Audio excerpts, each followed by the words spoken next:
Esta es la historia de un científico cuya fe nos llevará a las profundidades del océano en busca de aquellos vestigios perdidos del Edén. Saludos, almita curiosa, y bienvenida seas a este video. Esta es una breve explicación de Waterwomb World. Si deseas vivir la experiencia en tiempo real, te recomiendo ver este otro video. Sin embargo, si lo que deseas es escuchar la historia en formato podcast, este es perfecto para ti. Espero que lo disfrutes. Las palabras que escuchamos en un inicio no son más que nuestros propios pensamientos, explicándonos a nosotros mismos o tal vez al mundo los motivos de nuestro viaje. Aunque soy cristiano, hace tiempo que renuncié a cualquier satisfacción en sus supersticiones primitivas. El misticismo, los rituales, sé que todas son expresiones de un hecho material más profundo. En tiempos antiguos, se veía que el orden del mundo científico y la perfección del plan de Dios se confirmaban mutuamente en todo momento. Bueno, sigo creyendo que esto es así, aunque de una manera bastante poco ortodoxa. Mi trabajo de toda la vida ha sido encontrar el origen de la caída del hombre. Me ha llevado por todo el mundo, pero creo que estoy más cerca que nunca de encontrar la verdad. Me dirijo a las profundidades del océano, a una región que llaman la zona de Gaspar. Tengo todo lo necesario en mi laboratorio sumergible. Espero encontrar algunas respuestas pronto. Y es que pronto caminaré sobre el lecho del mar sagrado, donde el espíritu respiró vida al manto increado. He iluminado mi camino con las luces del sumergible. Hoy es un día bendecido. Aquí, en la soledad claustrofóbica de las profundidades de la zona de Gaspar, nos aseguramos de tener redes y oxígeno suficiente para poder recolectar muestras de las criaturas que habitan o habitaron este lugar. Revisamos nuestro espejo. Nos vemos de buena salud, aunque no podemos ver mucho más allá de uno de nuestros ojos. Así, salimos de nuestro laboratorio submarino, dándonos cuenta de que sin importar lo potente de nuestras linternas, realmente es difícil ver más allá y sería sencillo perder nuestro camino de regreso. Pero siendo prevenidos, cuidamos nuestros pasos y encontramos dos objetos entre la arena, un cráneo y un antifaz. Mientras que aún estamos fascinados por la anatomía de ambos, logramos ver un pez que atrapamos rápidamente con nuestra red. No perdemos demasiado tiempo, estamos más cerca que nunca de la verdad. El obsesivo interés hacia el origen de la humanidad, hacia dónde cayó Adán desde el paraíso, pareciera tener por fin un origen mucho más claro, y somos muchísimo más conscientes de ello cuando empezamos a analizar los especímenes encontrados. El primero es el cráneo de un hijo de Adán, apenas de su 10ª generación. No solo es extremadamente antiguo y puro, sino que también la densidad de este cráneo nos indica que originalmente Adán y sus hijos tenían un estilo de vida acuático. El segundo es una máscara de buceo que nos indica dos cosas. La primera, que ya hubieron otros antes que nosotros en este lugar. Esto lo sabemos porque el antifaz es apenas del siglo XX, además de tener varios símbolos cristianos ornamentando toda su extensión. Y esto nos lleva a la segunda, que es que la misma iglesia fue aquella que envió científicos a investigar la zona, siempre en secreto, ocultando sus descubrimientos al mundo. El tercer objeto es un ser vivo y no un objeto como tal. Se trata de un pez ancestral que vivió hace más o menos 10.000 años, pero tal como te dije, es un ser vivo. ¿Cómo es entonces que una criatura que vivió hace más o menos lo mismo que el cráneo encontrado siga vivo aquí entre nosotros? ¿Qué es lo que está realmente sucediendo aquí? Tal vez deberíamos salir y volver a...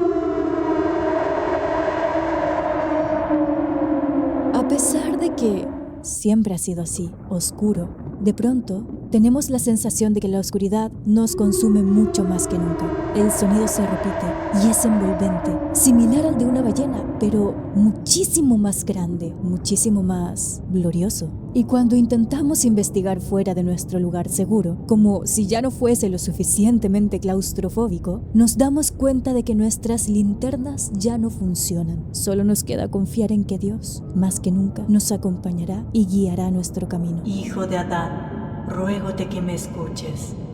Tus antepasados dejaron el árbol de la vida y comieron del fruto del conocimiento. Mas tú andas por senda contraria. O abandonarás este lugar o trocarás una vida por otra. Muere como un hombre o únete a Dios en toda tu carne.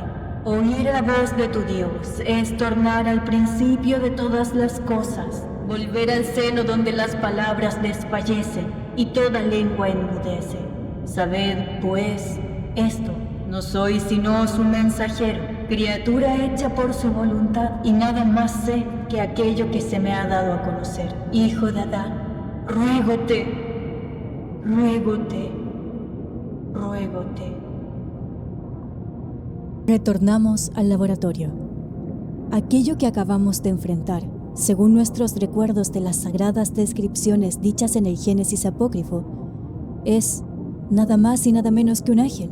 Y aquí te estarás preguntando, ¿qué es el Génesis apócrifo? ¿Por qué los ángeles lucen así? Originalmente, deseaba unir todo esto al final de este vídeo. Sin embargo, considero que es necesario hacer una pequeña pausa para entender de mejor forma algunas cosas. Es importante que sepas que toda esta historia está narrada haciendo uso de términos teológicos. Tal vez, cuando dije, donde el Espíritu Santo respiró vida a lo increado, te extrañó esa última palabra, lo increado. Esta es la forma en la que se describe aquello que no fue creado y que existe por sí mismo, usualmente refiriéndose a Dios, o aquello que ya existía con él. El Génesis apócrifo es uno de los textos que pertenece de hecho al canon bíblico. Entiéndase canon como aquellos libros que fueron aceptados por la Iglesia como parte de los textos sagrados. Estos textos específicos son parte del manuscrito del Mar Muerto, donde en realidad no se dan descripciones físicas exactas sobre los ángeles. Se les llama en cambio vigilantes,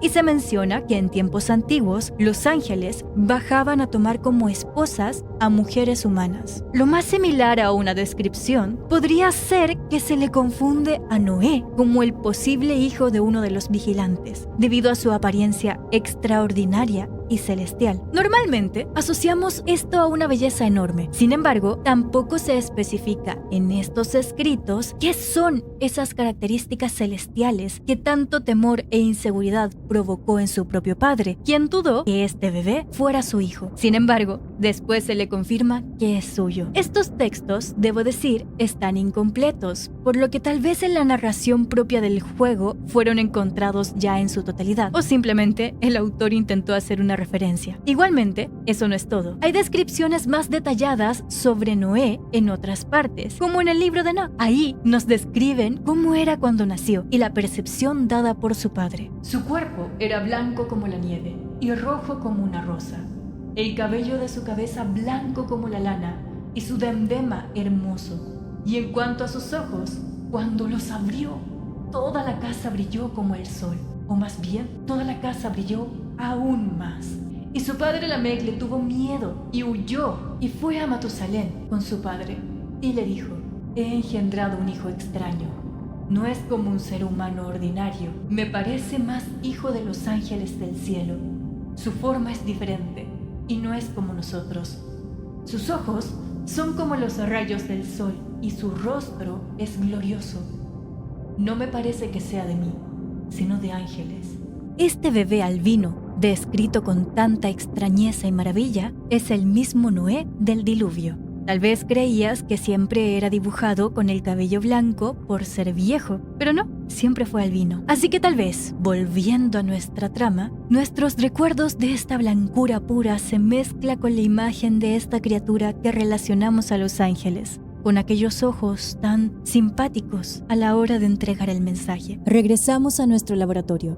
Estamos cada vez más cerca de la verdad y debemos ignorar nuestro súbito malestar, porque entregamos ya toda nuestra vida a la búsqueda de esta verdad absoluta sobre Dios. Nuestra mirada se vuelve mucho más vacía y fría. Nuevamente, salimos en búsqueda de más pruebas que nos acerquen al Edén. Encontramos 2 peces y un coral de apariencia roja, llamativa y brillante. Entramos rápidamente a estudiar, sin importar la forma en la que nuestra vista se distorsiona y nuestra mente se comienza a desgastar por nuestra obsesión. Un pez eterno, ciego, incapaz de ver la luz, incapaz de comprender lo que es. En su estómago, restos de coral, y en su ADN, proteínas humanas. El segundo no es muy diferente. Sin embargo, resulta muchísimo más antiguo en años y la mitad de su cuerpo es parte de este mismo coral. Nuevamente en su ADN hay proteínas humanas. Y lo siguiente nos hiela la sangre: el coral rojo. Este coral llena la pantalla de errores, y no solamente la computadora registra un error, sino que también en nuestra mente, donde cada vez somos más incapaces de procesar lo que está sucediendo y ni siquiera somos capaces de leer adecuadamente su información. Nos dice que, además, es capaz de crear un campo de conciencia y que este es, sin duda alguna, el útero de Dios. Mientras intentamos entender esto, todas las luces se apagan, pero lejos de sentirnos aterrados, comenzamos a agradecer la gracia y el amor de Dios. Así, decidimos salir una vez más.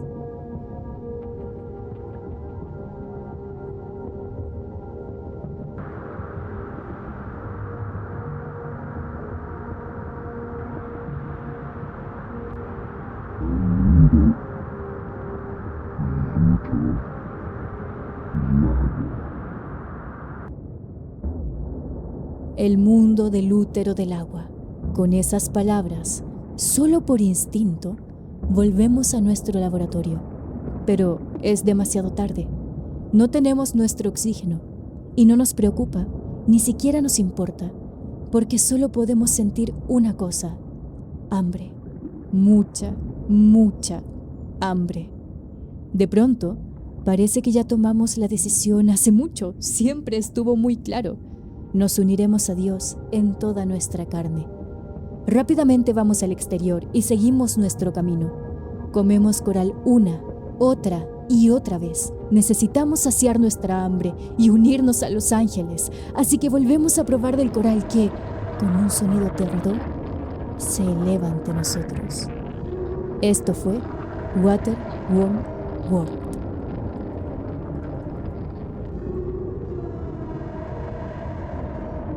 ¿Cómo te sientes tras esta historia? Te daré un tiempo de procesarlo mientras empiezo a desglosar todo lo que en esta muy breve historia nos puede entregar. Aunque ya me adelanté explicando 2 puntos de terminología religiosa, también hay mucho más de lo que podemos hablar. Primero, necesito preguntarte: ¿confías en nuestro protagonista?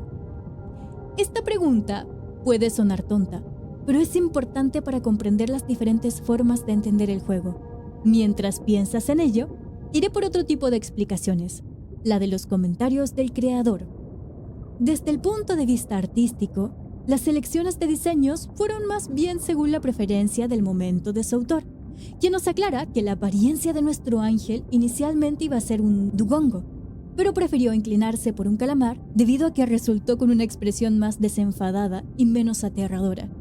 Su forma de hablar está influenciada por las traducciones antiguas del inglés, cuyos detalles intenté mantener en este vídeo, pero me resulta difícil debido a que los latinos no solemos estar muy familiarizados al español antiguo.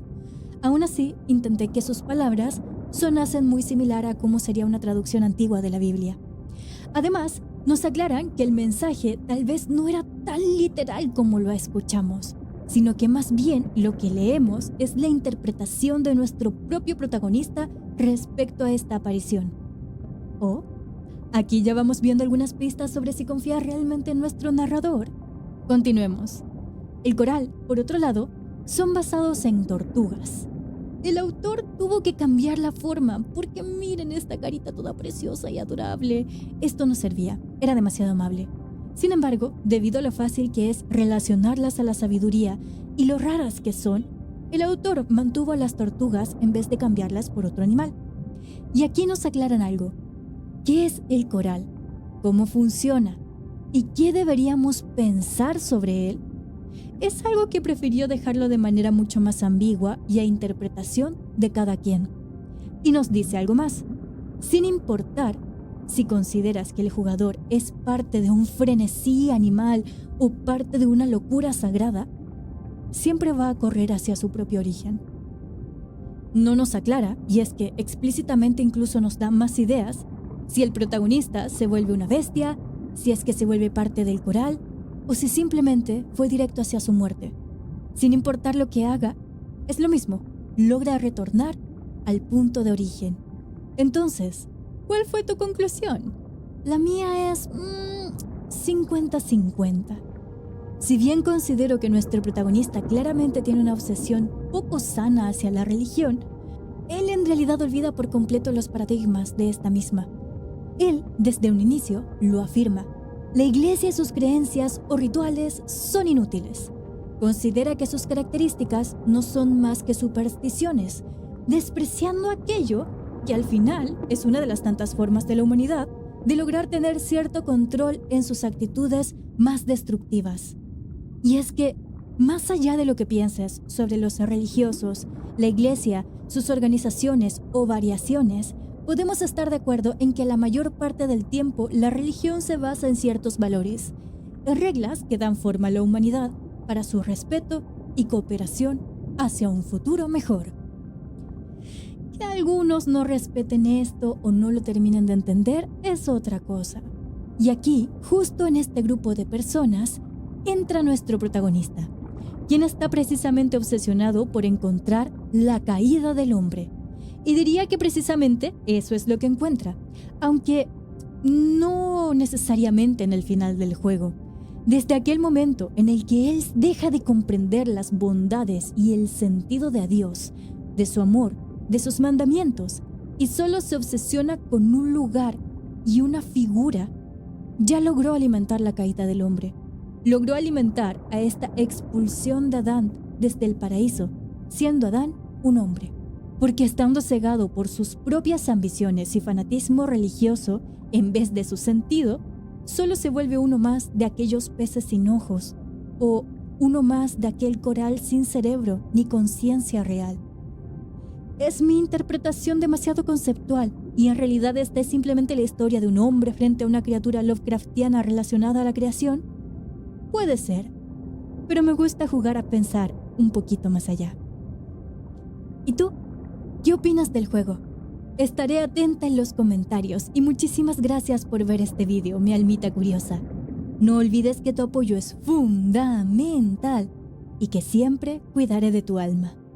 ¡Hasta pronto!